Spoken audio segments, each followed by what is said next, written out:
পাবো না, সেই এমপি ছিল না, সাধারণ মানুষের মতন মানুষ সারে দাঁড়িয়ে থাকতো রে।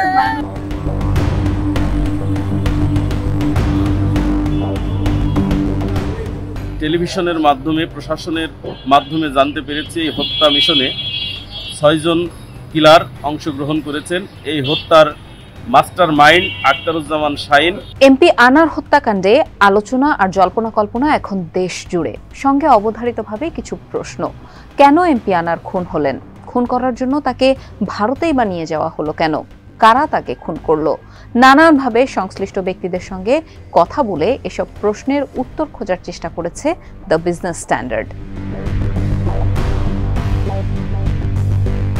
ঢাকার গোয়েন্দা ও কলকাতার পুলিশের কয়েকটি সূত্রের সঙ্গে কথা বলেছে টিবিএস। সূত্রগুলো জানিয়েছে, এককভাবে এই খুনের পরিকল্পনা করেন এমপি আনোয়ারুল আজিমের বাল্যবন্ধু আখতারুজ্জামান শাহীন।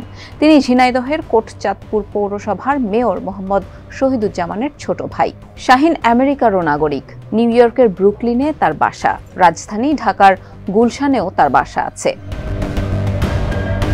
আখতারুজ্জামান শাহীনের বিষয়ে জানতে চাইলে তার বড় ভাই শহীদুজ্জামান বলেন, নিহত এমপি আনার আর শাহীন বন্ধু ছিলেন, তবে তারা একসাথে স্বর্ণের ব্যবসা করতেন কিনা তা তার জানা নেই। তার সঙ্গে যোগাযোগ কমই হয়।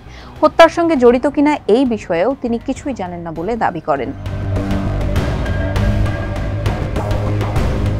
ঢাকার গোয়েন্দা ও কলকাতা পুলিশ সূত্র জানিয়েছে, খুনের পরিকল্পনার অংশ হিসেবে শাহীন গত 30 এপ্রিল কলকাতায় যান। সেখানে নিউ টাউনের সঞ্জীবা গার্ডেন্স এলাকার ইউভি 56 নম্বর ফ্ল্যাটটি ভাড়া নেন।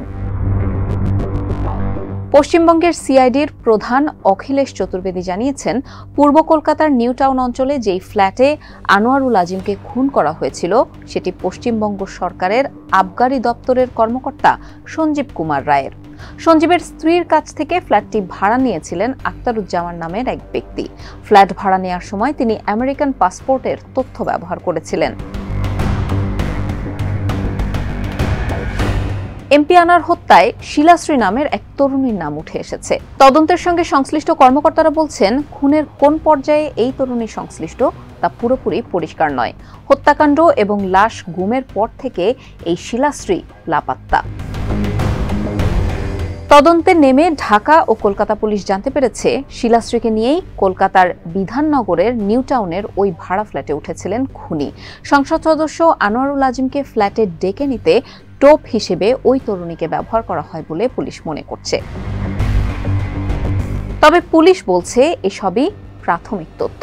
সামনে এগোলে আসল রহস্য বের হয়ে আসবে। সূত্র বলছে, শিলাশ্রীর বাড়ি বাংলাদেশেই, টাঙ্গাইলে।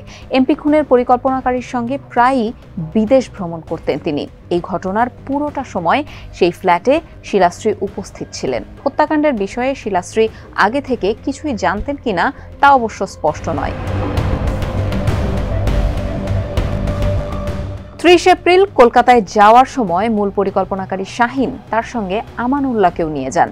আমানুল্লাহর নেতৃত্বে ওই ফ্ল্যাটে ওঠেন আরও 5 জন। সেই ফ্ল্যাটে 10 দিন বসে এমপিকে খুনের পরিকল্পনা করেন তারা। সব পরিকল্পনা চূড়ান্ত হবার পর 10 মে দেশে ফেরেন আখতারুজ্জামান শাহীন। দেশে এসে শাহীন আনারের সঙ্গে কথা বলেন। এরপর গত 12 মে দর্শনা গেদে সীমান্ত দিয়ে চিকিৎসার কথা বলে ভারতে যান আনোয়ারুল আজিম। 13 মে সকালে সঞ্জীবা গার্ডেন্স এলাকার ওই ফ্ল্যাটে যান তিনি, যেখানে পুরনো কিছু ব্যবসায়িক হিসাব মেটানোর কথা ছিল তার। কিন্তু এমপিকে খুন করতে আগে থেকেই ওই ফ্ল্যাটে অবস্থান করছিলেন 2 খুনের মামলায় 20 বছর জেল খাটা আমানুল্লাহ। তার সঙ্গে যারা ছিলেন তাদের মধ্যে সহযোগী সিয়াম, জিহাদ, ফয়সাল, শাহজিদ, মোস্তাফিজুর রহমান ফকিরের নাম জানা গেছে। তারা এমপি আনারকে খুনের পর প্রায় 2 ঘন্টা সময় নিয়ে দা দিয়ে মরদেহ টুকরো টুকরো করে কেটেছিলেন। পরে লাশের টুকরোগুলো ট্রলিতে ভরে ফেলেন। রক্তের দাগ মুছে ফেলতে ডিটারজেন্ট দিয়ে মুছে ফেলা হয় ফ্ল্যাটটি। গোয়েন্দা পুলিশের তথ্য মতে, এমপি আনারের খুনের নেতৃত্ব দেয়া আমানুল্লাহ রাজশাহী বিশ্ববিদ্যালয়ের বাংলা বিভাগে পড়াশোনা করেছেন। নিষিদ্ধ ঘোষিত পূর্ব বাংলা কমিউনিস্ট পার্টির নেতা ছিলেন একসময়। আমানুল্লাহর গ্রামের বাড়ি খুলনার ফুলতলার দামোদর ইউনিয়নে। গণেশ নামের এক ব্যক্তিকে খুন করে যশোরের অভয়নগর থানার এক মামলায় আমানুল্লাহ 1991 থেকে 97 সাল পর্যন্ত 7 বছর জেল খাটেন। এরপর ইমান আলী নামের আরেক ব্যক্তিকে খুনের ঘটনায় 2000 থেকে 2013 সাল পর্যন্ত জেল খাটেন তিনি। চরমপন্থীদের সম্পর্কে জানাশোনা আছে এমন একটি সূত্র বলছে, আমানুল্লাহ নামে খুলনায় একজন সন্ত্রাসী আছেন, যিনি চরমপন্থী সংগঠন পূর্ব বাংলা কমিউনিস্ট পার্টির প্রধান শিমুল ভুঁইয়ার অন্যতম সহযোগী ছিলেন। কিন্তু সাজা খাটার যে বর্ণনা পাওয়া গেছে তাতে ধারণা করা হচ্ছে শিমুল ভুঁইয়াই নিজেকে আমানুল্লাহ বলে পরিচয় দিচ্ছেন। গোয়েন্দা সূত্রগুলো থেকে জানা গেছে, সংসদ সদস্য আনোয়ারুল আজিম ও আক্তারুজ্জামান ওরফে শাহিনের বিরুদ্ধে স্বর্ণ চোরাচালান ও হুন্ডি সহ আন্তর্দেশীয় বিভিন্ন অবৈধ ব্যবসার তথ্য রয়েছে। দুজনের মধ্যে দ্বন্দ্বের জেরে এই হত্যাকাণ্ড বলে তদন্তকারীরা ধারণা করছেন। এছাড়া আনোয়ারুল ভারতে গিয়ে বন্ধুর বাসায় উঠেছিলেন। সেই গোপাল বিশ্বাসও স্বর্ণের চোরাচালানে জড়িত বলে সংশ্লিষ্ট একটি সূত্র থেকে জানা গেছে। সংসদ সদস্য আনোয়ারুলের বিরুদ্ধেও চোরাচালান সহ অন্তত 21টি মামলা ছিল, যদিও পরে সেসব মামলা থেকে তিনি খালাস বা অব্যাহতি পেয়েছেন। তার বিরুদ্ধে 2007 সালে আন্তর্জাতিক পুলিশি সংস্থা ইন্টারপোল রেড নোটিশও জারি করা হয়েছিল। অবশ্য আওয়ামী লীগ ক্ষমতায় আসার পর 2009 সালে সেটা তুলেও নেওয়া হয়। এই ঘটনার পর ঢাকা ও কলকাতায় দুটি পৃথক মামলা হয়েছে। চাঞ্চল্যকর এই হত্যাকাণ্ডের বিষয়ে দুই দেশের তদন্তকারীদের মধ্যে তথ্য বিনিময় হচ্ছে বলে জানা গেছে। এর ভিত্তিতে ঢাকা মহানগর গোয়েন্দা পুলিশ ডিবি ইতিমধ্যেই মোহাম্মদপুর ও সাভার থেকে 3 জনকে গ্রেপ্তার করেছে, যারা ঘটনার পর ভারত থেকে দেশে ফিরেছিলেন। ঢাকায় ডিবির সূত্র জানায়, গ্রেপ্তার 3 জন প্রাথমিক জিজ্ঞাসাবাদে স্বীকার করেছেন যে তারা সংসদ সদস্য আনোয়ারুল আজিমকে হত্যার সঙ্গে সরাসরি জড়িত। খুনের সঙ্গে সম্পৃক্ত ছিলেন আমরা যা সন্দেহ করছি, এবং তাদের থেকে যা আমরা তথ্য পেয়েছিলাম সেই তথ্য অনুযায়ী তাদের মধ্যে থেকে আমরা 3 জন অপরাধীকে আমাদের পুলিশ ধরেছেন এবং তাদের জিজ্ঞাসাবাদ চলছে, তদন্ত চলছে। গ্রেপ্তার ব্যক্তিদের জিজ্ঞাসাবাদে সংশ্লিষ্ট একটি সূত্র জানায়, আমানুল্লাহ পরিচয়দানকারী ব্যক্তি পুলিশকে জানিয়েছেন, সংসদ সদস্য আনোয়ারুলকে খুনের জন্য আক্তারুজ্জামান ওরফে শাহিনের সঙ্গে 5 কোটি টাকার চুক্তি হয়। সেই অনুযায়ী আনোয়ারুলকে 12 মে কলকাতা যাওয়ার পরদিনই হত্যা করা হয়।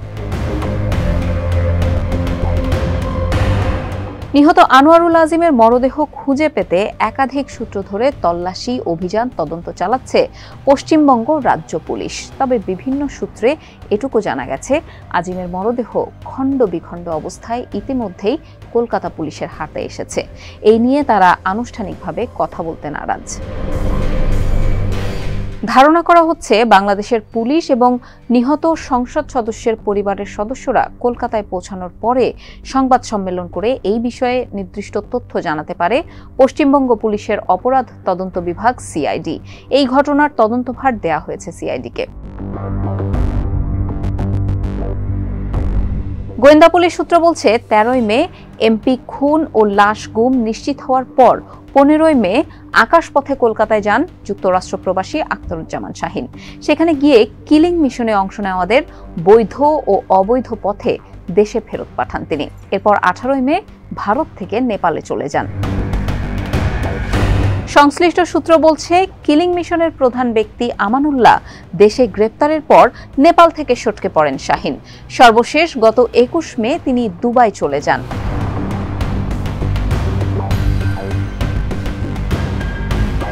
কলকাতায় গিয়ে বরানগরের স্বর্ণ ব্যবসায়ী বন্ধু গোপাল বিশ্বাসের বাড়িতে ওঠেন এমপি আনার।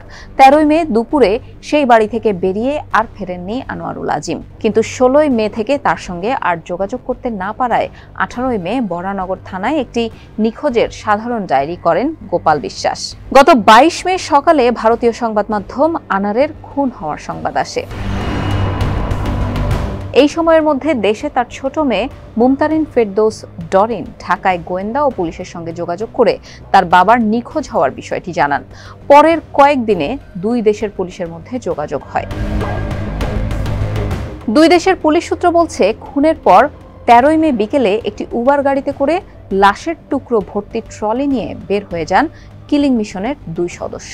পুলিশ সদস্যরা তথ্য প্রযুক্তি ব্যবহার করে সেই উবার চালককে আটকের পর জিজ্ঞাসাবাদও করেন। যে উবার অ্যাকাউন্ট থেকে তাকে সেদিন ডাকা হয়েছিল তা খুঁজে পায় পুলিশ। সেখানে ভেসে আসে এক বাংলাদেশির ফোন নাম্বার। সেই নম্বরের সূত্র ধরেই গ্রেপ্তার হন কিলিং মিশনের হোতা আমানুল্লাহ। গ্রেপ্তার হওয়ার পরে পুলিশের জিজ্ঞাসাবাদে তিনি অনেক বিষয়ে তথ্য দেন। ঢাকা এবং কলকাতা পুলিশ এখন জিজ্ঞাসাবাদে পাওয়া এবং গোয়েন্দা তথ্য যাচাই বাছাই করে কর্মপরিকল্পনা করছে। তবে তাদের মূল টার্গেট এখন শাহীন, যিনি যুক্তরাষ্ট্র প্রবাসী।